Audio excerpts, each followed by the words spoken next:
যেন যখন ভালো করে পড়ছেই না তখন বৃষ্টি সই। সুমিতা ওদিকে পা ঠুকছে।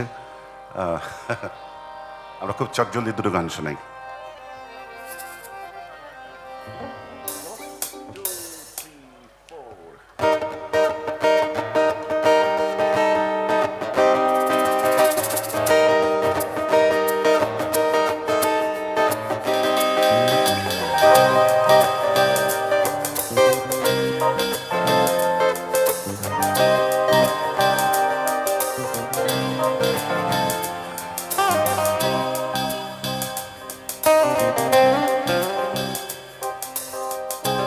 ওদের পরিচয়টা একটু দিয়ে দিই আপনাদের। একেবারে ওপাশে তন্ময় রয়েছে বেস গিটারে, লিড